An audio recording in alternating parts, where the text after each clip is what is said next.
Ustadz, di pondok ada sahur buat puasa sunnah Senin Kamis. Masya Allah. Tempat kami dulu nggak ada. Mau puasa-puasa aja. Nggak dikasih sahur. Dan diberikan kupon puasa waktu sahur untuk ngambil jatah takjil sebelum maghrib. Belum nampak masalahnya. Biasanya ada teman aneh yang hanya ngambil kupon puasa, tapi hanya niat untuk ngambil takjil dan tidak puasa. Apa hukumnya memakan dan meminum takjil yang diberikan tapi dia tak puasa, Ustaz?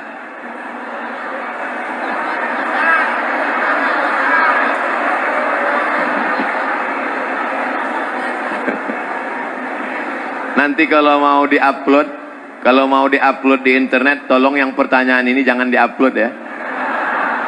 Saya sebagai kakak kelas takut merasa malu. Biasa di pondok itu insya Allah semuanya baik-baik. Yang lalu-lalu kita minta ampun pada Allah. Astaghfirullah Rabbal baraya, astaghfirullah minal khataya. Jangan ulang lagi. Mahaza ya sahibat ta'am. Pedagang makanan, ini yang kau jual ini apa? Karena di luarnya kering, di dalamnya basah. Nabi memasukkan tangannya ke dalam. Kenapa makanan yang basah, yang busuk, yang berulat kau buat di dalam, yang kering kau buat di luar? Apa kata Nabi SAW? Man ghasyana falaysa minna. Siapa yang menipu bukan golongan kami. Nipu makanan sama, nipu bukaan. Rajulun as'as, ada seorang laki-laki yang rambutnya kusut akbar berdebu. Rambutnya kusut berdebu. Dia takut nyisir rambutnya, kalau rambutnya gugur maka umrohnya batal, maka dia kena bayar dam.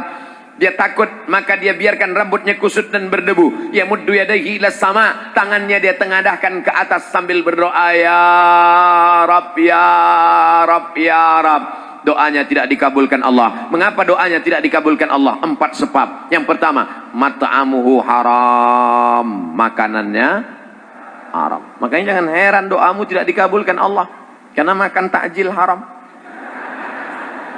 Masrabuhu haram, minumannya haram. Alah, Ustaz Somad kayak nggak pernah makan haram aja. Dulu dikit-dikit ada.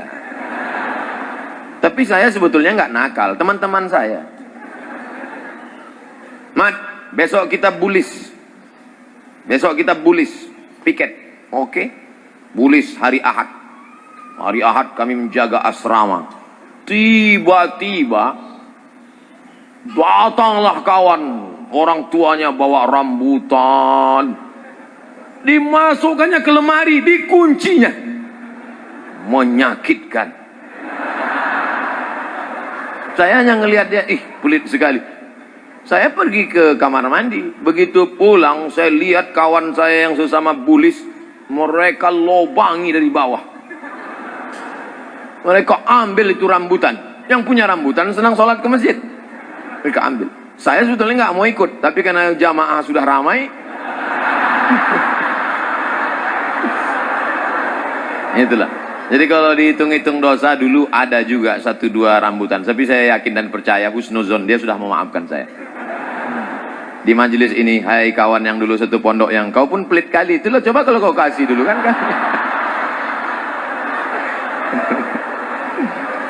Tapi insya Allah, oleh sebab itu jangan ulang lagi. Yang lalu-lalu mudah-mudahan tidak menjadi darah daging. Ayyuma lahmin, setiap daging di badan, nabata min haramin, kalau dia tumbuh dari yang haram, fannaru aulabih, tempatnya neraka jahannam. Ayyuma lahmin, setiap daging di badan, nabata min haramin, kalau tumbuh dari yang haram, fannaru aulabihi, maka tempatnya api neraka jahannam. Maka kita akan dibakar di neraka jahannam. Nanti ditimbang di hari kiamat. Santri assalam ditimbang, berat 50 kilo. Cek malaikat, dicek, ada 2 on yang haram ya Allah. Kok bisa ada 2 on haram di badannya? Apakah bapaknya koruptor? Enggak. Bapaknya baik? Baik. Selalu ngasih kiriman uang halal? Halal. Terus kok ada 2 on yang haram? Dia ngambil kupon buka takjil. Nah, oleh sebab itu jangan sampai. Oleh sebab itu yang akan datang jangan diulang lagi anak. Jangan diulang lagi adik-adikku. Aku gak tega kalau sampai nanti malaikat manggil. Saya sudah enak-enak di surga, di VVIP. Dipanggil sama malaikat. Abdul Somad, ya malaikat, itu adik kelas ente masuk neraka. Gara-gara apa? Gara-gara ngambil kupon takjil. Aduh. Kalau mau masuk neraka yang dosanya agak gedean dikit lah.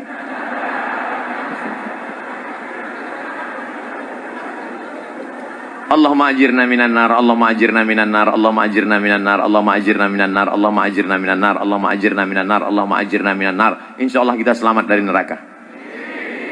Jangan ambil kupon lagi. Ustaz, aneh mau nanya, apa dunia ini semua udah diatur Allah? Seperti Ustaz ke pondok ini?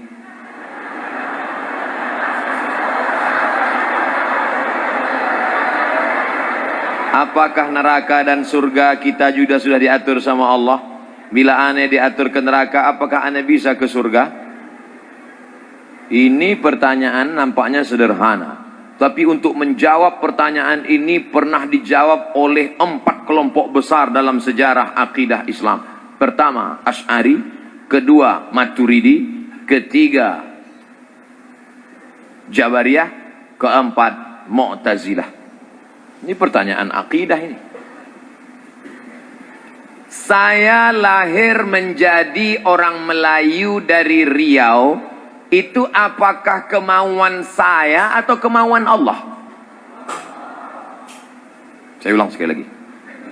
Saya menjadi orang Melayu Indonesia dari Sumatera, dari Riau. Itu kemauan saya atau kemauan Allah? Kemauan Allah. Maka saat itu saya tidak ada daya dan tidak ada upaya. La haula wala quwata illa billah. Tapi ketika saya mau ceramah, antara pakai mimbar atau tidak, antara di sana tegak atau di sini, antara duduk atau berdiri, itu kemauan saya atau pilihan saya yang diberikan Allah?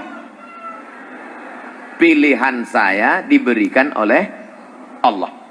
Maka kata Syekh Muhammad Said Ramadan Al-Buti, namanya Syekh Muhammad Said Ramadan Al-Buti, cari nanti di internet, ada PDF-nya. Judul bukunya Al-Insan Bainal Musayyar Wal Mukhayyar. Manusia itu ada kalanya bisa memilih dan ada kalanya tidak bisa memilih. Perempuan pacaran, bonceng sana, bonceng sini, bonceng sana, bonceng sini, gembung masuk angin. Itu bisa memilih atau tidak bisa memilih? Bisa memilih. Maka jangan kau berkata ketika pulang ke rumah, Papa, Mama, aku hamil 3 bulan. Jangan marah karena ini takdir Allah. Loh. Berarti kau bukan ahlus sunnah wal jamaah. Karena Allah sudah kasih, la yakhluwanna rajulun ma'amra'atin illa ma'azi mahramin. Allah tidak izinkan kau berdua-duaan dengan orang yang tidak mahram. Wa nafsin wa ma sawaha fa'alhamaha fujuraha wa taqwaha qad aflaha man zakkaha wa qad khaba man dassaha. Allah kasih 2 jalan. Ini Allah kasih saya 2 jalan. Mau jalan ke kiri atau jalan ke kanan. Allah kasih saya mata, Allah kasih saya telinga. Allah kasih 2 jalan. Alladzina amanu wa amilus solihati ulaika ashabul jannah. Walladzina kafaru wa kazzabu bi ayatina ulaika ashabun nar. Jelas? Pak Haji pulang dari masjid. Pulang dari masjid ngelihat anak muda sedang mabuk di pinggir jalan. Hei anak muda, kenapa kalian mabuk di pinggir jalan? Pak Haji udah dapat hidayah. Kami ini disesatkan Allah, Pak Haji. Apa kau bilang? Yudhillu bihi katsira wa yahdi bihi katsira. Yudhillu bihi katsira. Banyak yang disesatkan Allah. Kami ini mabuk karena disesatkan Allah, Pak Haji. Pak Haji di jalan mikir, iya juga ya. Kalau gitu silakanlah mabuk. Ini Pak Hajinya nggak taman asalah. Akidahnya nggak selesai. Coba baca ujung ayat. Yudhillu bihi katsira wa yahdi bihi katsira. Ujung ayatnya, wa ma yudhillu bihi illal fasiqin. Yang disesatkan Allah itu orang yang fasik. Orang fasik itu siapa? Orang yang sudah tahu ini benar, ini salah, ini bengkok, ini lurus, ini hak, ini hok, ini hok, ini hak. Tapi dia tidak mau tahu, itulah orang yang fasik. Sudah ada surat keterangan. Belok ke kiri Demak, belok ke kanan Kudus. Podo, sami mawon. Allah sudah kasih jalan, tapi dia tidak mau mengikut jalan yang ditetapkan Allah. Maka disesatkan Allah sekalian sebagai hukuman. Oleh sebab itu jangan kau berkata bahwa engkau tidak ada pilihan. Hidup ini diberikan Allah Ta'ala pilihan. Semuanya atas kudrat iradat kuasa Allah. Tapi ada yang diridhai Allah, ada yang tidak diridhai Allah. Kalau ada orang mabuk, apakah orang mabuk itu atas izin Allah? Ya. La tata'arraku dzarratu illa biiznillah. Tidak ada satupun yang bergerak di atas muka bumi ini kecuali atas izin Allah. Tapi belum tentu diridhai Allah. Jelas? Insya Allah jawaban saya jelas. Kalau ada yang bilang nggak jelas, berarti otaknya nggak jelas. Ustadz, gimana kalau misalnya kita pas hidup udah beriman sama Allah, terus tiba-tiba sebelum mati qadarullah mati dalam keadaan nggak beriman, atau lagi melihat, atau lagi gimana tuh Tat? Apa itu termasuk kesalahan kita? Allahumma khtim lana bihusnil wala takhtim alaina bisu'il. Husnul zan sama Allah. Apa kata Allah dalam hadis qudsi? Ana inda husni zanni abdi bi. Aku menurut prasangka hambaku kepadaku. Kita nanti ketika mau mati, saat malaikat maut mencabut nyawa kita, maka saat kita mau mati itu kita akan mati. Sering kita buat apa? Yang sering baca Quran, yang sering dengar tausiah, yang sering sholat zikir, yang sering buat baik, maka insya Allah akan datang malaikat. Alladzina qalu rabbuna Allah. Orang yang berkata Tuhanku Allah. Summastaqamu. Kemudian dia istiqamah. Kalau dia istiqamah, apa balasan Allah? Tatanazzalu alaihimul malaikah. Turun malaikat. Saat kau mau mati nanti turun malaikat. Apa kata malaikat? 3. Allah takhafu. Jangan kau takut. Wala tahzanu. Jangan kau sedih. Wa abshiru bil jannati allati kuntum tu'adun.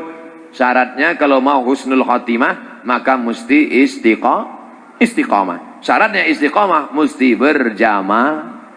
3. Berjamaah, istiqamah, husnul khatimah.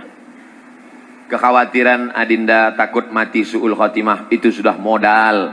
Takut mati su'ul khatimah itu sudah modal. Makanya Ustaz Somad selalu di mana-mana ibu bapak doakan Ustaz Somad mati husnul khatimah. Jangan sekarang, besok masih Indonesia jadwal. Kesan terakhir. Bagaimana kalau kita sholat lalu kita kentut? Ya batal. Terus misalnya kita nggak ngerti, tapi bukan pada waktu sholat yang kita batal tersebut, apakah boleh berbelit-belit seperti kentut? Gimana kalau kita sholat, lalu kita kentut, terus misal kita ganti, tapi bukan pada waktu sholat yang kita batal tersebut, apakah boleh Pak Ustadz? Dia sholat zuhur, Allahu Akbar. Terus dia ganti sholatnya. Kapan gantinya? Selesai sholat tadi. Kebetulan jamaah ramai-ramai. Kalau mau keluar berwuduk boleh. Kenapa kamu nggak keluar wuduk? Takut dipukul mudabbir. Udah kau tahankan aja di situ. Habis itu nanti baru ganti sholat. Namanya sholat. Ya sholat batal diganti dengan sholat yang baru. Tapi saya lupa Pak Ustadz. Saya gantinya nanti habis asar atau habis zuhur besok. Yang namanya sholat qadha boleh dilaksanakan setelah asar atau setelah maghrib atau setelah isya atau tahajud malam atau besok di waktu yang sama. Itu kata cara qadha. Jadi qadha itu Nabi pernah mengqadha ketika perang Khandaq, perang Ahzab, itu diqadha Nabi karena perang nggak bisa sholat dari mulai zuhur, asar, maghrib diqadha di isya. Itu bisa. Nah, tapi jangan gara-gara dikit-dikit qadha. Qadha ini bukan sembarangan. Orang yang meninggalkan sholat secara sengaja menyepelekan sholat. Man tarakas sholata muta'ammidan. Siapa yang meninggalkan sholat secara sengaja, faqad kafara jihara, maka kafirlah dia secara nyata.